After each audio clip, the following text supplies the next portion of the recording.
Good morning. Welcome to the Wednesday morning wake up breakfast for September. It's actually breakout. I just woke up. I'm usually a late person. I'm a judge on the U.S. Court of Federal Claims. I was in one of Morton's first leadership training schools in the political side when we had training youth for campaigns. I think it was either the Fillmore or the Arthur campaign that he trained me for. I'm not sure which one it was, but I thought of giving everybody a chance to get their breath and finish their last bits of food. I would share something. I'm a judge on the U.S. Court of Federal Claims, senior judge now, and judges, of course, can't say anything political at all, so we've got to stay away from any political comments, but I thought this is the kind of thing we often hear as judges in courts. Sometimes lawyers don't exactly know how to ask questions properly. Here are some transcripts. These were actual questions asked in court. Was that the same nose you broke as a child? Now, doctor, isn't it true that when a person dies in his sleep, and in most cases he just passes away and doesn't know anything about it until the next morning? Question, what happened then? Answer, he told me, he says, I have to kill you because you can identify me. Question, did he kill you? Question, was it you or your brother that was killed in the war? Question, the youngest son, the 20-year-old, how old is he? Question, were you by yourself or were you alone? Question, how long have you been a French Canadian? Do you have any children or anything of that kind? I show you Exhibit 3 and ask you, do you recognize that picture? That's a picture of me. Answer. Were you present when that picture was taken? Now, Mrs. Johnson, how was your first marriage terminated? Answer, by death. Question, and by whose death was it terminated? Question, do you know how far pregnant you are now? Answer, I'll be 3 months on November 8th. Question, apparently then the date of conception was August 8th? Yes. Question, what were you doing at that time? It's too early in the morning you to know that. Question, Mrs. Jones, do you believe you are emotionally stable? Answer, I used to be. Question, how many times have you committed suicide? Question, so you were gone until you returned? And question, she had 3 children, right? Answer, yes. How many were boys? None. Question, were there any girls? And question, you don't know what it was and you didn't know what it looked like, but can you describe it for the jury? That's probably from CNN. Anyway, I want to welcome you here today. We have an interesting program this morning. You can purchase a copy, I'm told, by On Tape downstairs, or as you leave. Sarah, I think it says you leave, or give me the. There it is, by the elevator, and the programs in this breakfast series have been outstanding, and so that's available for you to purchase. So far in 2004, the Leadership Institute has now trained about 3,000 students in 119 schools. I've watched the growth of Leadership Institute from the very beginning, back in the genesis of the ideas in 1960. In the 1960s, I think 1967 was when I first met Morton. No, 1964 is when I first met Morton. And the dramatic increase in effectiveness of the leadership school is really a tribute to the people who run this school and to the great students and young leaders who are here, really changing the face of America. So let me begin the program formally by asking Jessica Jacob, who is a law student at Cal Poly, and an aspiring future member of the United States Supreme Court. If she will, actually, she's not a law student now, but she will be a law student in a year, to give the invocation and the Pledge of Allegiance.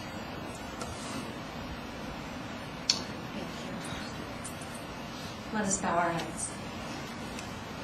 Dear Heavenly Father, we thank you so much for this wonderful company this morning, especially Dr. Shosky, and we pray for the safe return of our soldiers abroad after the successful accomplishment of their mission and the spread of your peace throughout the world.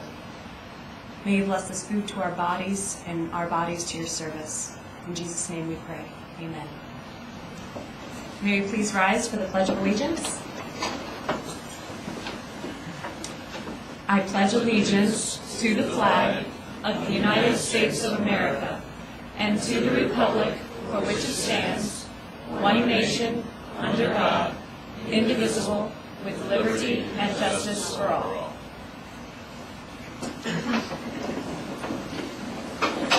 Jessica, thank you very much. Let me now introduce Dan Flynn for an update on the activities and programs of the grassroots programs of the Institute.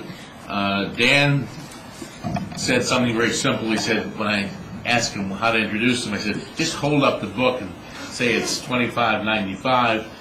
It's a good buy. But Dan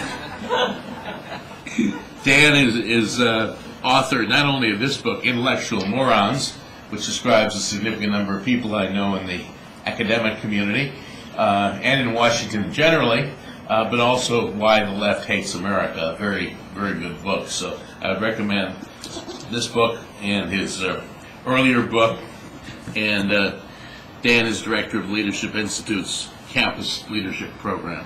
So Dan? I actually told Judge Smith to get in line now, and you might be able to get a copy in 3 weeks when it came out. So he messed that up a little bit. I was hoping you all to get Barnes & Noble down the street and start forming the line. Anyhow, programs update. As Judge Smith mentioned, we are right on the cusp of training our 3,000 student here in year 2004.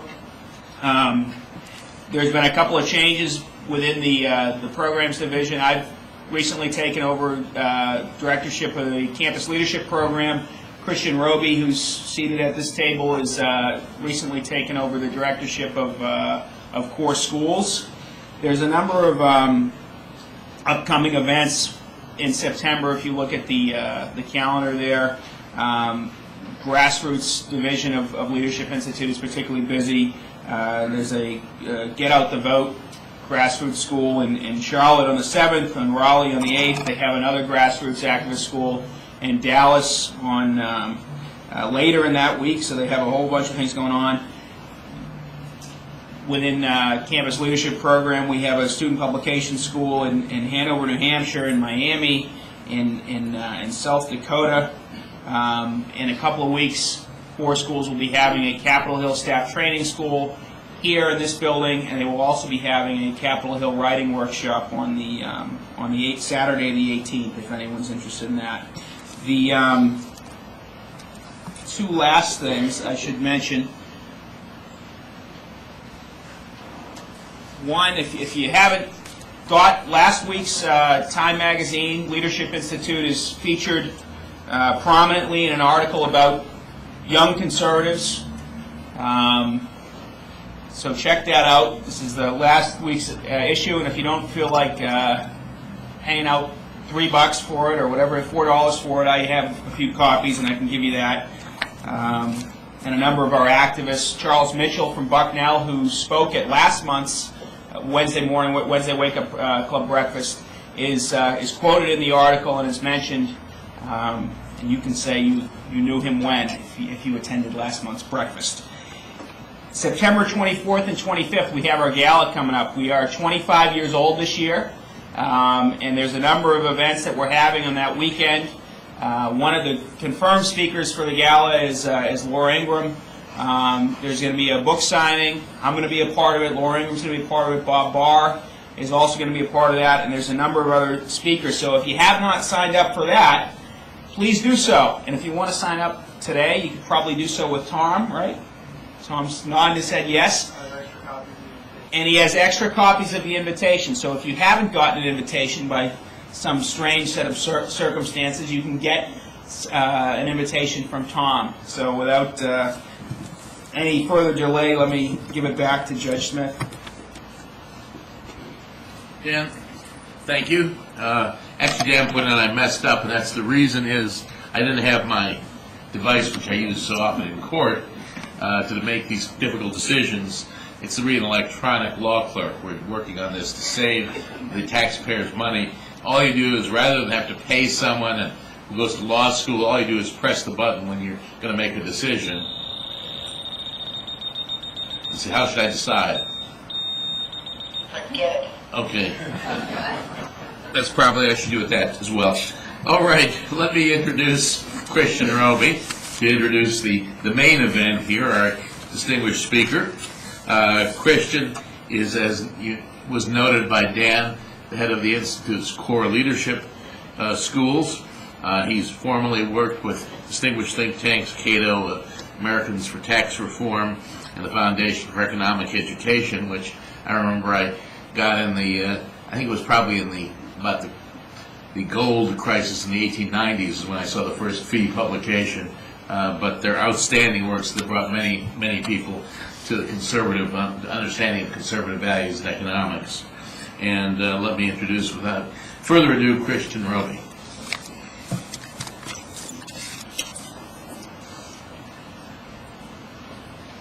Okay, thank you, Judge Smith. Well, good morning, friends. This morning I have the privilege of introducing a good friend of mine, Dr. Shosky. Our friendship began when we met here. He teaches here at Leadership Institute, public speaking, and I found out he was a philosophy professor. Well, I was a philosophy major, and it's just about any philosophy major will tell you they think that it's the top of all sciences. So you don't really get a whole lot of chances to talk about philosophy once you get out of college. So our friendship kind of blossomed from there. But his academic interests are varied. Not just they don't just include philosophy, but they also include bioethics, the history of science, logic, linguistics, linguistic philosophy, or if you like, the philosophy of language. He also teaches classes about Eastern and Central Europe, and he also teaches and does work in communications. That's how he makes most of his money. Speech writing is what he does most of the day. He is the president of his own communications firm, Roncalli Communications. His second career is philosophy. He's also a visiting fellow at Oxford because he's studying right now the Gilbert Ryle papers. Gilbert Ryle was the Waynflete Chair of Metaphysics at Oxford, and Dr. Shosky has said that this is his proudest accomplishment. This is one of his favorite things, is his fellowship at Oxford. And there he is a senior visiting fellow at Linacre College. Dr. Shosky has a PhD in philosophy, but also he's done a lot of other work. Like I said, his interests are varied, and he's done a lot of work in healthcare for both the first Bush administration and the Reagan administration. In the Bush administration, he worked for Secretary Lewis in the Department of Health and Human Services. Secretary Lewis was very interested in the history of medicine, and he was interested in all of his staffers being well grounded in the history of medicine. So John learned a little bit more and was prompted to learn a little bit more about the history of medicine. And the more and more research he did about medicine, the more and more his interests and just his study took him into the field of bioethics. His background, after all, is in philosophy, so it was probably a natural marriage. And the more and more he studied bioethics, the more the university that he was teaching for, American University, wanted him to teach that in the classrooms. So he became more and more involved in this issue. So he was concurrently teaching for philosophy and working for Secretary Lewis at the same time. The study of bioethics is, we had a chance to talk about this a little bit, and before I wrote my introduction, I asked him, well, why do you think that this is so important? And besides the obvious ideas, the obvious reasons, it's important because it is, quite frankly, man's future. The power of biotechnology, if you think about it, presents us with a virtually unlimited range of options so far as who we are as human beings goes. We have the power to change our own condition, our human condition. What we are going through right now in bioethics, the choices that we have to make, are the most radical in history. And Dr. Shosky believes that we are almost completely and totally unprepared for it. So with that as an introduction, I will introduce, please help me welcome Dr. John Shosky.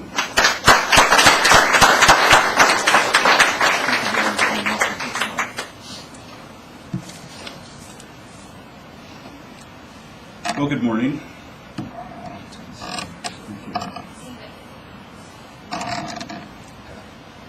It's fine just the way it is? Yes, I'm going to use this if that's all right. Thanks. Is that okay? Okay, good. Thank you very much for the introduction. Thank you all for coming this morning. Before I talk about bioethics, I'd like to talk about the Leadership Institute, if you don't mind. When the Reagan administration was ending in 1988, the White House Office of Public Affairs, where I worked, was asked to compile the Reagan record. And that meant that we looked at every accomplishment over 8 years for the administration. And I knew of Morton before this enterprise, but when we started talking to some of the old hands who'd been there through the 8 years, time and again, people talked about Morton. And they talked about how exciting it was to have him at the White House at the beginning. He was one of the great original members of the kitchen cabinet, and how his commitment to conservatism, to training, to an administration, really, of a new kind of program for young conservatives was exciting while he was at the White House, but he had bigger plans, and those bigger plans ultimately became the Leadership Institute. So when I was approached about speech writing and discussions of effective speech writing and delivery a few years ago, I didn't ask if it would pay, because it doesn't. I didn't ask if if it was going to be any bit of difficulty, because I wanted to be there because Morton has always been there for all of us. The Leadership Institute is one of the most unique, amazing, invigorating, exciting, dynamic enterprises in this town. All of my Democratic friends are jealous. Every time I tell them about what's going on here, they wish there was something like that for their own interests. And every single time I lecture at the Leadership Institute, I do it because I believe Morton's right. This is the place to make a commitment. For those of you who work for Morton, as you know, I've said this many times, I think you're doing good work, really important work. For those of you who support the Institute, your support is well directed. This is the place to support. This is an incredible, remarkable group of people, and I'm honored anytime they ask me to be part of their work, because this work is really changing the face of politics. So if you don't mind, I'd like all of you to join me in thanking Morton and all the rest of the staff. You know, Morton's not here today. He's 200 miles away. But maybe if we clap loud enough, he can hear us up in New York.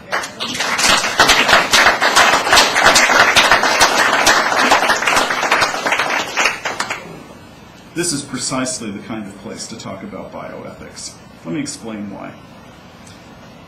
2 years ago, I was asked to give a series of lectures down at the University of Mississippi. Interestingly enough, next to the Trent Lott building. And at that time, the discussion was not as developed. It wasn't as advanced as it is today. But there was a lot of interest, and over the course of a few days, we had big audiences for all of the different lectures. And I was the token Republican. Let me explain what I mean by that. Everyone else had pretty much made up their mind that the progress of science should be unimpeded, that the president was wrong in every single thing that he had done on bioethics, that Republicans were only in the way, and anyone who had a set of values that might question or put the brakes on advances in bioethics should get out of the way, and anyone who supported a go slow approach was medieval, literally an intellectual Neanderthal. I think they would have believed that such a person would qualify for one of Dan's books. And so I was the last speaker. We got to hear everybody else. And I was the last speaker.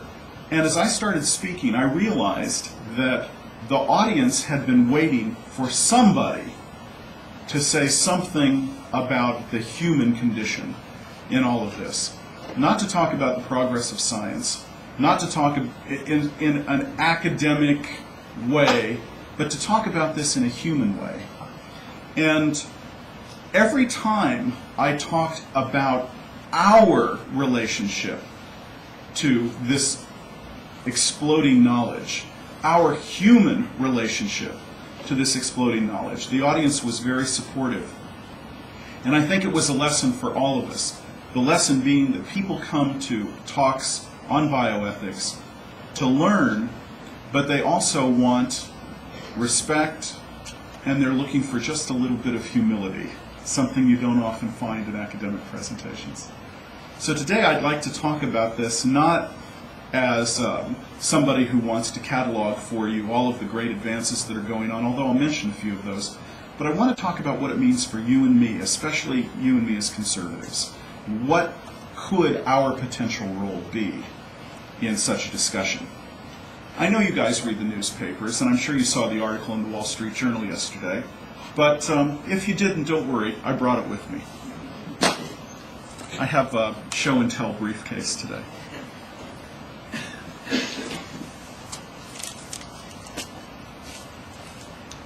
Here's the front of the Wall Street Journal yesterday. There's an article on stem cell research. And the cover article says, "How Stem Cells Become Hurdle for GOP Campaign." Let me give you some interesting poll numbers, which they find important. Here's a question. Is President Bush pursuing the right policy on stem cells? 51% of the people polled say that he's wrong. 36% say that he's right, and 13% say they're not sure. Among Roman Catholics who were polled, 53% believe the president is wrong. 37% believe that he's right. Well, right and wrong about what? And that's what the article tried to discuss. Tried to ask what is the president's policy? What's happening in bioethics, and why is it all of a sudden such a political issue? And you may say to yourself, well, is it a political issue? Oh yeah, it's a political issue, all right. Those of you who saw last night's speech by Arnold Schwarzenegger know what a speech can be. It was wonderful. But there were some speeches a few weeks ago at another convention where one night was virtually devoted to stem cell research. That's an unprecedented event on its own. But let me show you some of the articles that followed that discussion. Here's one by the pollster, John Zogby. This is in the Financial Times on August the 1st. And the title is, "An Injection of Stem Cells Could Be Just What Bush Needs." Those of you who know Zogby know that he's already said that there's no need to poll any longer. Kerry will win. He said that in the middle of July. And so this article follows up that prediction by saying the only way the president can win is if he changes his view on stem cell research. Why? Because he believes, and I'm now quoting from the article, polling by Zogby shows that a paltry 5% of the electorate is undecided at this moment, but 1 in 5 may change their mind depending upon the president's position on stem cell research. That's an amazing statistic. Well, here's some other articles that came out in the flow of that discussion. Here's one from the Wall Street Journal, August the 27th, last Friday. Buzz about stem cells spurs desperately ill to seek help overseas. It's the story of David Ames. David Ames is a lawyer who has given up his practice. He has Lou Gehrig's disease, and he has moved to Argentina. Why? He's what they call a stem cell tourist. There are many of them. People who go to other countries to accept or pay for treatment by physicians using new advances in biomedicine to treat problems that they have, like Lou Gehrig's disease. In this case, Mr. Ames went to Argentina, has given his doctor $100,000 for the doctor to begin a treatment using embryonic stem cell research to try to treat his Parkinson's disease. Here's another article. Facts on stem cells. This is the Washington Post, Monday, August the 23rd. This is an article, it's really an editorial by Ruth Fadden and John Gearhart. Facts on stem cells. And here's what they say at the end of this article. The science is clear. What isn't clear, they believe, is the politics. They believe those who have values that question the advance of stem cell research should step aside, because the science is clear. Let the scientists do their work and let others stand away. Here's another. This is in the Investor's Business Daily. This is August the 18th. Let reason prevail. This is an editorial that says, you know, all those people who say that the president is against stem cell research should look again, because he's the first person to fund it, and NIH spent $25 million on it last year. A fact, of course, that many people don't mention in this debate. Here's another.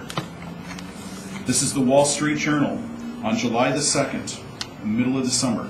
Harnessing stem cells to battle Alzheimer's is at least worth a try. Couldn't hurt, they say. Here's another.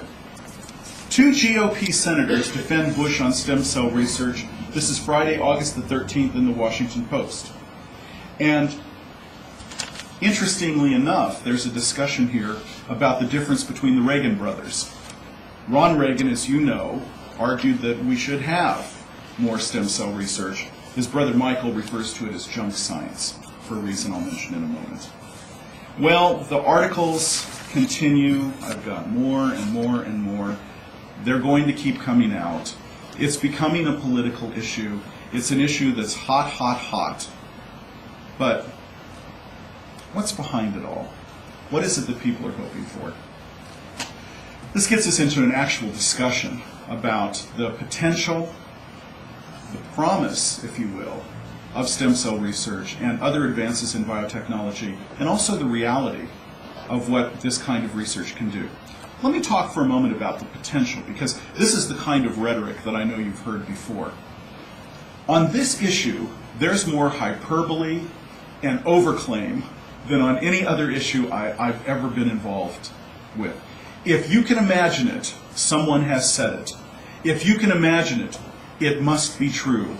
If you can imagine it, it will take place in the future. And if you can imagine it, believe me, somebody has not only written about that imagination, but used every adjective possible in order to hype it up as much as they possibly could. Let me show you what I mean. There are some people who claim, and actually I think at some point they may be right, but there are some people who claim that you and I are the last natural generation. Here's what they mean by that. They call us the last humans. Here's what they mean. Over time, change takes place through an evolutionary process. But with the advance of biotechnology, especially the use of gene therapy, changes that might have taken generations, centuries, millennia, can take place within years. Surely within a lifetime, but within years, maybe within weeks. If you want to look like Britney Spears, it may be possible in the future. If you think Brad Pitt is your kind of look, maybe that's a look that you could have. If you believe that you want to make a change for either therapeutic or cosmetic reasons, at some point you may be able to do it, and as the London Economist has said, this advance in medical progress democratizes, this is their phrase, democratizes medicine, allowing you and I to make choices we've never been able to make before. Well, what do you do with information like that? What do you do when people start making claims like that? Are we the last natural generation? From this point onward, will human beings be designer human beings? Will we make changes that alter what we are as humans? That's a live, open debate. The promise may be equaled by performance. But people concentrate on the promise as if it is already a reality. That the claim will surely be true simply because the claim can be made. And this is the kind of thing that many people are starting to warn politicians about. And if I may say so, this is a claim that many people are warning scientists themselves about, that over-claiming, over-promising will have a backlash if science is unable to deliver quickly. This is a point made in the Wall Street Journal yesterday, by the way. Here's the second thing that you might wish to consider. A point made in the Journal yesterday as well. The political landscape is unclear. Here's what they mean. You have Nancy Reagan, Trent Lott, and Orrin Hatch all in favor of modifying the current policy on stem cell research. Currently, as you know, based on a decision made 3 years ago by President Bush, federal funding for stem cell research is restricted to 78 identified lines that already existed at that time. Federal funding for new stem cell research is prohibited. There are a lot of people who don't like that. They believe it has put the brakes on this kind of research. And so there are many people asking the president to lift his executive order, stipulating that NIH and other federal entities can only fund under these conditions. But what happens when you have conservatives and liberals joining common cause, if you will, to have a challenge to the president on a position that he feels fairly strongly about? In an environment where stem cell research and other biomedical research is becoming, they are becoming a political topic, not just a scientific topic. To put it another way, when 1 out of every 5 people in this country are prepared to change their vote based on our biomedical policy in a tight election, what are you and I to think? What is the role that you and I can have? What role can we play in this kind of an environment? Well, I have a few ideas, a few thoughts. Here's one. I think what we're doing today is a good step in the right direction. Every book that has ever been written on bioethics has this line in it somewhere in the book. There needs to be more discussion. But it couldn't be more true. It's not just a gratuitous line. There needs to be more discussion. You and I need to find out more about this kind of research. We need to find out what the real potential is, what kind of timeline we're talking about, what sort of realistic expectations we can have. We need to find out more. More information is better.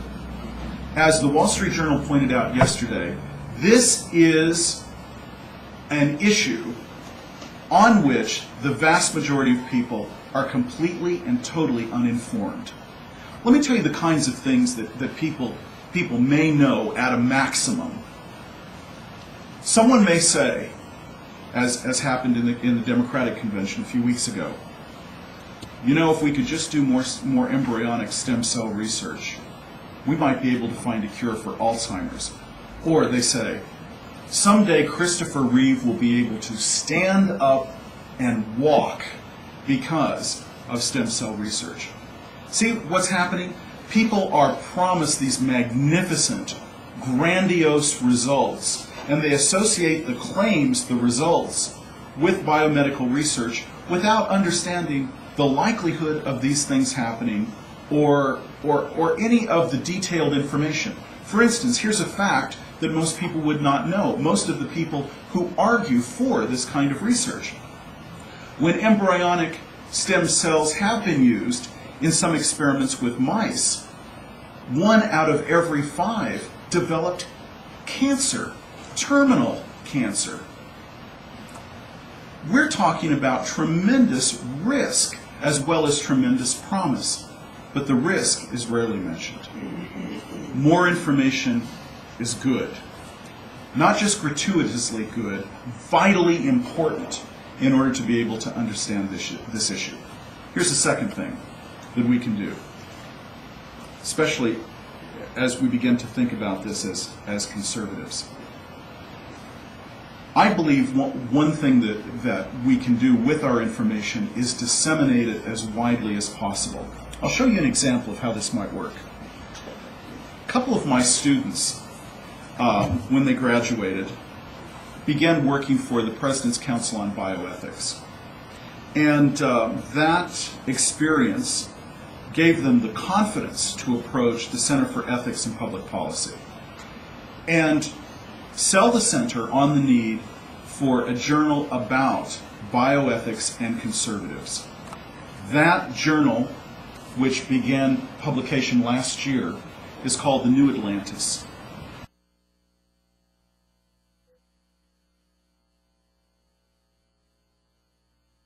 Who want to know more.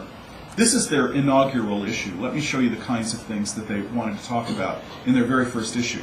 Leon Cass, who's the chairman of the President's Council on Bioethics, wrote a piece called Ageless Bodies, Happy Souls. And in that piece, he talked about what happens when people live longer in terms of the quality of their life, their general happiness, and he crossed a line for some people by talking about what does it mean for their soul. It's an incredible, remarkable article. Here's another one. Liberty, privacy, and DNA databases. Here's another one. Does bioethics have a future? Here's another one. Is cyberspace secure? A conversation with Howard Schmidt, who used to be the director of security for Microsoft. Here's another one. In vitro fertilization gone mad. And I'll just pick one more. The new politics of technology. I would highly recommend that people take a look at this journal. Also, the President's Council on Bioethics has been publishing some of their own work too. I think that they're quite a resource. As you know, the criticism of the Council is that there are too many conservatives, hardly any liberals. What I would say about the Council is everybody who's on the Council is really good. And that seems to be their main qualification, to actually know what they're doing. And they've been publishing reports on various topics, and they've done something that's really remarkable. What they do is they don't publish with the government printing office. They work through the government printing office to publish with regular publishers, like, for example, Norton and Company. And so their reports actually can be found in bookstores, like the 9/11 Commission report, which went to school off what they were doing. So they'll publish their report, it will be in bookstores, and because it's a government report, it's unbelievably cheap. Here's their first one, Human Cloning and Human Dignity, the report of the President's Council on Bioethics. Here's their second one. This one was really interesting for a lot of people. It was called Beyond Therapy, Biotechnology and the Pursuit of Happiness. Can you imagine a government commission talking about the pursuit of happiness. It has an introduction by William Safire. And what they tried to do in this book was they tried to gather comments through the ages about scholars, writers, regular people, reaction to changes in technology. And publish this for people like you and me who are trying to figure out how to come to terms with all of this. This isn't a document about policy. This is a document about people. And the fact that they would publish such a thing, I think, speaks well for the council. Finally, there's one other thing that the council's doing that will lead me to a third point that I want to make. Under President Clinton and now under President Bush, both of the President's councils on bioethics spent a great deal of time soliciting testimony from philosophers and theologians. I think that this has been a really good thing to do. In fact, Director Cass is a philosopher at the University of Chicago. The President's Council on Bioethics under President Clinton published a long series of reports, but one of the reports was devoted totally to testimony about bioethics from a religious perspective. It's an amazing document, and one that I use quite a bit in the classroom. This new version of the council, this council under President Bush, has pursued the same kind of respectful approach to philosophy and theology, not assuming that if it can be done by scientists, it must be done, but instead analyzing with great respect and depth the ethical viewpoints presented by a religious perspective. Hence my third point. The religious perspective, I believe, must be included in this discussion. This isn't just a matter of being respectful. This is a matter of urgency. I would use a stronger word, necessity.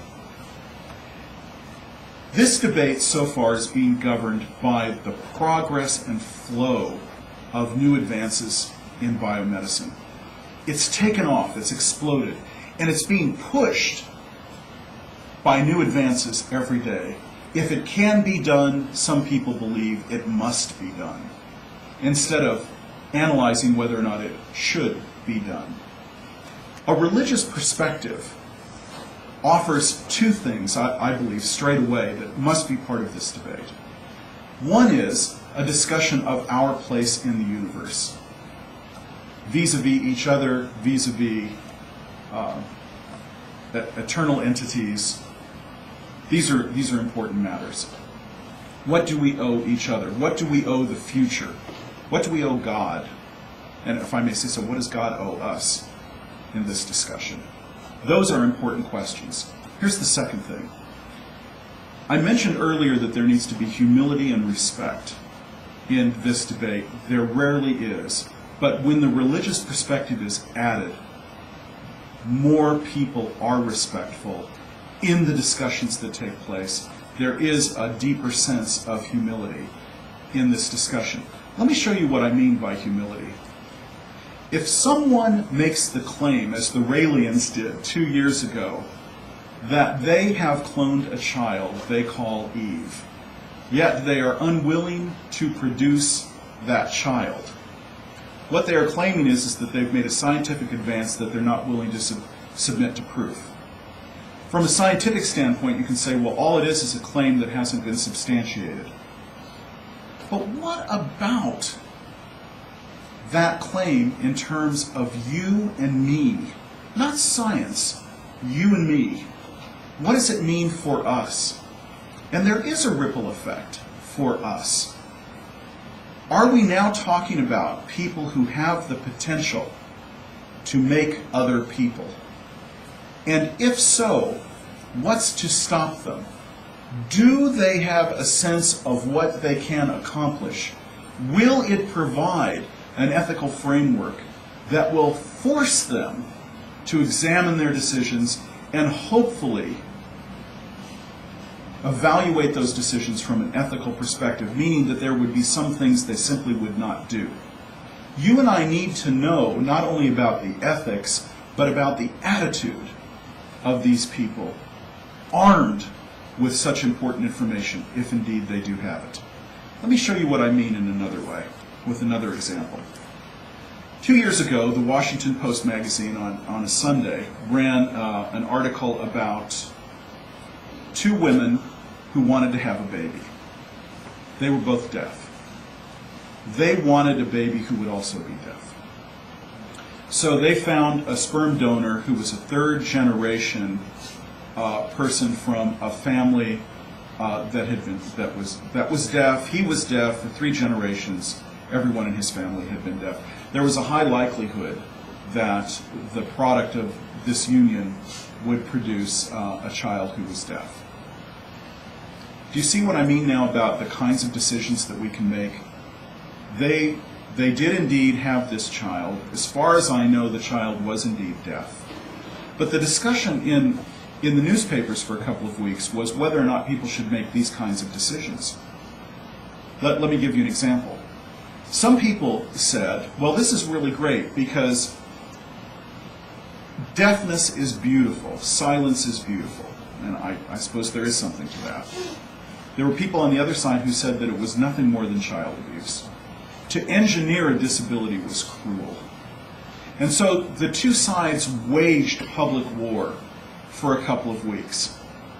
And I kept thinking as I was reading about this, that this was this debate about the child, or was this debate about the parents? And often I find in cases of in vitro fertilization, the discussion's really about the parents. The child is a product. The child is not the center of the discussion. Sometimes people want to have a baby and they want to have a certain kind of baby, and there's very little discussion about what this means for the child. This is what I mean by respect and humility. This is why these kinds of attitudes are important for our discussion. Fourth thing that I think we can begin to do as conservatives. As the Wall Street Journal made very plain yesterday, the political landscape is wide open. What this means is it's waiting for people to begin to lay foundational claims, to draw markers, if you will, to initiate the discussion, to take the lead. And it seems to me that one of the things that we do best at the Leadership Institute and as conservatives is we think, we talk, we're willing to show leadership. And this is an area that vitally demands it. It's wide open, begging for people to come and fill the void. Now, it could very well be that many of the people who would initiate a discussion along these lines have already made up their mind. But one of the things that I've noticed about conservatives is we're a lot more open-minded than people give us credit for. And that kind of open-mindedness is desperately needed on this issue now. Not because we must always find common ground. Sometimes you can't do that without being unethical. But to at least examine the possibilities of common ground, I believe, is an important project at this moment in time. If I may, I'd like to I guess I can take some questions after this, but I'd like to end by drawing your attention to something that happened over the weekend. Something that gives everyone pause about the potential for this kind of research and also how quickly the research is thrust upon us. Those of you who followed the news over the weekend know about this fellow who received a new jaw. Anybody read about that? Say a couple of you guys, right? CNN.com carried it for 3 days. It was remarkable. Actually, the best coverage was probably in USA Today, surprisingly. But here's the deal. A guy many years ago, 8 or 9 years ago, lost his jaw to cancer, wasn't it? And he wanted a new jaw. I mean, who wouldn't? Using his own stem cells from his bone marrow, a wire mesh device, and other uses of technology, scientists grew a new jaw on his backbone. He literally carried his new jaw on his back until it was ready to go. They removed it, they inserted it. And last week, he could chew for the first time in almost a decade. That's amazing. I call these things medical miracles. The United States right now is the medical mecca of the world. The vast majority of important biomedical research goes on in this country, funded by our money, either through NIH or through private organizations. We are the epicenter right now of all of these medical advances. Stories like the story over the weekend of this new jaw are thrust at us every single day. And as medicine progresses, these discoveries will increase exponentially. So within 2 or 3 years, we'll be reading about 2 or 3 of them a day. Soon they will no longer be news, not because they aren't remarkable, but because there have been so many remarkable things, people just simply don't need to read about it anymore. The future is now. The future is being thrust upon us right now.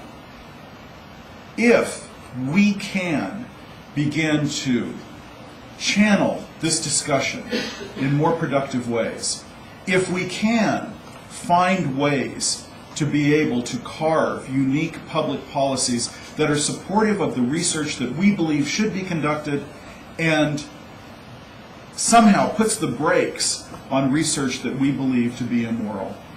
If we can find a way as conservatives and as thinkers to make contributions, to exercise leadership, and to gain a strong voice on this issue, then we're not only doing something that is good politics, we're doing something that's good for us, it's good for humanity, and it's good for all the people who will benefit from the decisions that we make now well into the future.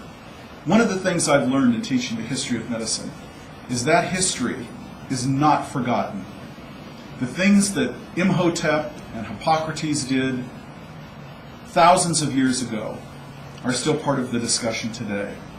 And I believe 4,000 or 5,000 years from now, people will look back on our time and they will say, in the history of medicine, they will say, this was the first time people could make these kinds of God-like decisions. The wisdom that we exercise now, or the folly that we demonstrate, will be recorded by those historians and will tell our story for the remainder of recorded time. I hope we have the wisdom and the courage to be able to choose the right course. Thank you so much.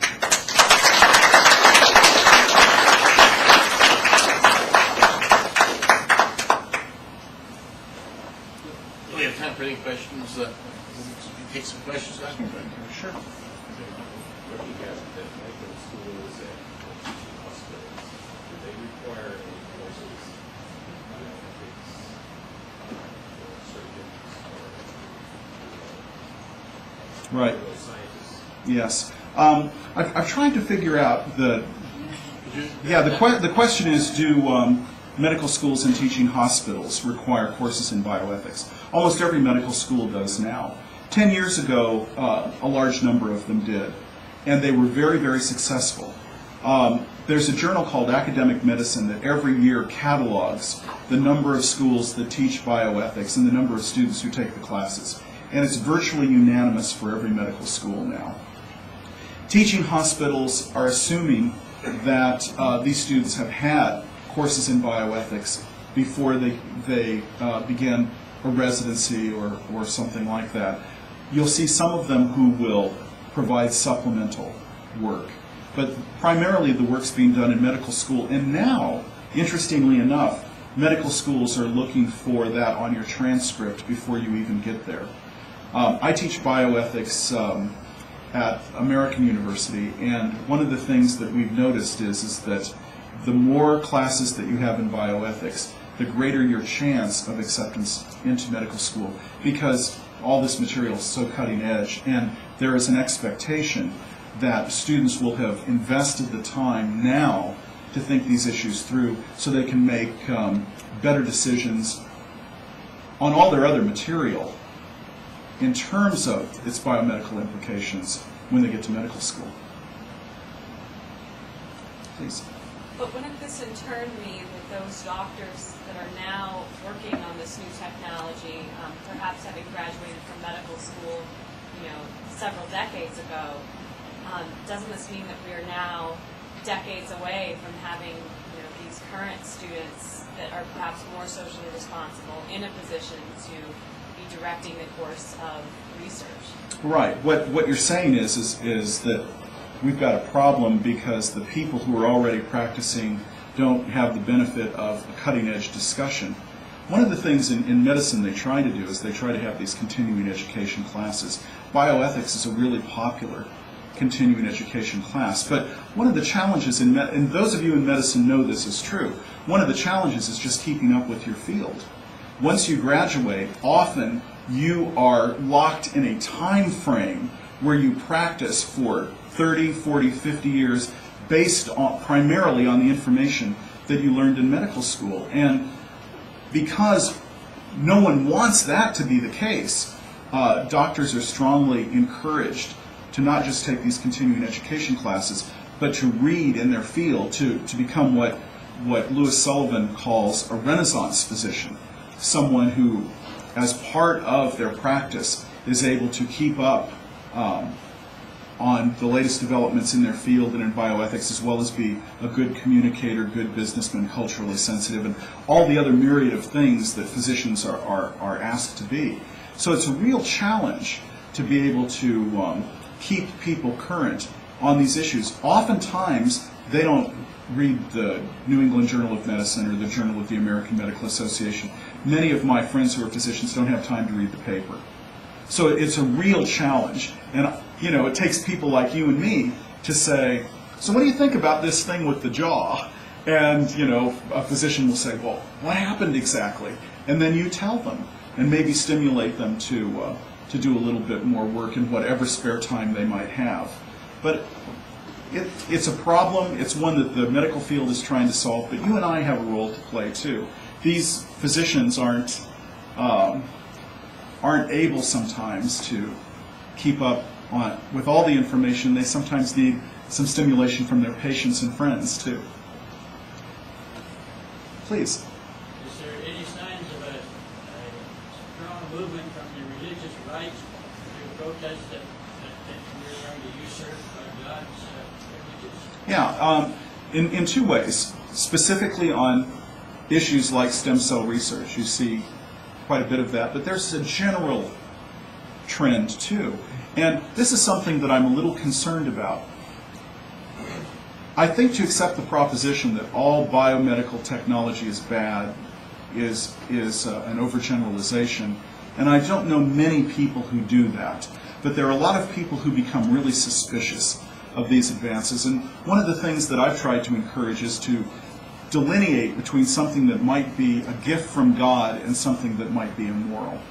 Many of these advances, I think, are really a gift. It's just we have to figure out what to do with them. Like any gift, they need to be used properly and not just used in any old way. So again, that kind of respect and humility that I was talking about earlier really becomes important here because, for instance, what if you could clone someone? What if you could use embryonic stem cells to be able to grow new livers, to have farms of body parts, which is one of the things people are talking about right now? Well, this is an amazing thing. Should we do it? Well, on the one hand, we have thousands of people who die every day because they can't get transplants that they need. On the other hand, arguably, there are millions of people who could be adult people, dying every day because of the misuse of stem cell research, because of the argument that fertilized eggs from in vitro fertilization that are discarded, which become a source for the embryonic stem cells, are people too.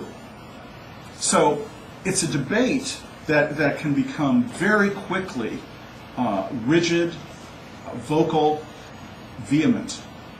And one of the things I'm hoping for is that if we can calm down some of the rhetoric, we might be able to examine what's going on with a little bit more dispassion and discover what's a gift and maybe what should be avoided. If I may add one more thing before I take your follow-up question. There's a book that I'd highly recommend to everyone here.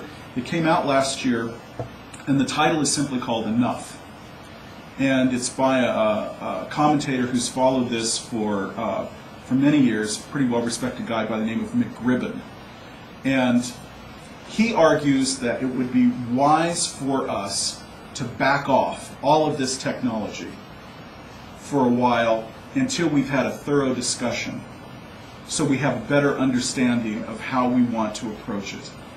He thinks that what President Bush did with this compromise on the stem cell research is a really good move, because it puts the brakes on certain kinds of research while allowing existing lines, which are there already, to be utilized to begin further advances, but to give us time to have more discussion.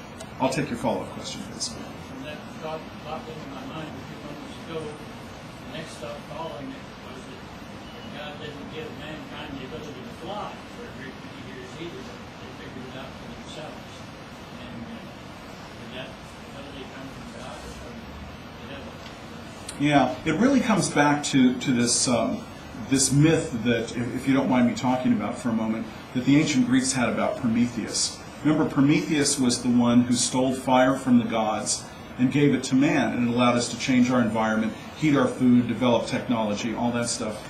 And the gods punished Prometheus by chaining him to a rock where, as you know, he was disemboweled by birds every day, and then it would all heal up at night, and it was an eternal torture of the worst kind. Why? Because he gave man the power to be godlike. We have a Promethean bargain on the table right now, and I'm worried that we will make choices without information, wisdom, humility, respect, the kinds of things that should be part of this discussion, but the rapid advance of technology may be propelling us into instantaneous decisions. I think we have time for one more question. Please. I just have a question on the, there's been much discussion on the financial end of it. Sounds like these procedures are going to be very, very expensive. Who's going to pay for it? How's it going to be paid for? Those kind of questions. Is it just rich people that are going to be able to benefit by this, or is it going to be government? Well, that's a really good question. It's a question about funding, and the one reason that President Bush is able to put the brakes on this at the moment is because most of the funding would come from the federal government. As I said, there was $25 million that NIH spent last year on this. That doesn't mean there aren't other sources. Great Britain, last week or 2 weeks ago, issued the first license for a company to develop products based on stem cell research. So the corporate world is moving quickly in countries where this kind of research is allowed. And Harvard announced 2 or 3 weeks ago that it would use its own money to conduct stem cell research. So you not only have companies, but you've got educational institutions, research institutions, if you will, who are prepared to do things like this. And finally, there are rich people who will cough it up. If you don't mind, let me give you an example from the Raelians. You probably remember this remarkable occurrence that was in March, I believe, of 2001, where Congress had hearings on cloning, and they invited this guy who's the head of the Raelians. Remember, the Raelians believe that you and I are clones of aliens. And this guy showed up in his little modified spacesuit thing, and he was sitting next to Arthur Caplan, who is one of the greatest of the bioethicists in the United States. And he started telling the senators about how he was going to pursue cloning. He said, I don't care if cloning's legal in the United States or not, because we have a ship that will operate in international waters to do this. And we have munificent funding. He said there's one couple alone, and now he told the senators a story. They lost their daughter, but they kept her DNA. They want their daughter, I'm now quoting him, they want their daughter back, and they will spend any amount of money to get her back. See, for them, cloning is about replacing the irreplaceable, the priceless, if you will. So he said that they were prepared to give up to like $50 million for this, to get their daughter back. Well, when you have people who are willing to see it like that and spend that kind of money, it's hard to know if putting the brakes on stem cell research at NIH is sufficient to be able to control this and give us enough time for more discussion. That's why some people say this is out of our hands at this point. It doesn't matter what President Bush does. There are other people who will preempt his policies. They could be right, but I'm hopeful that we will have some time.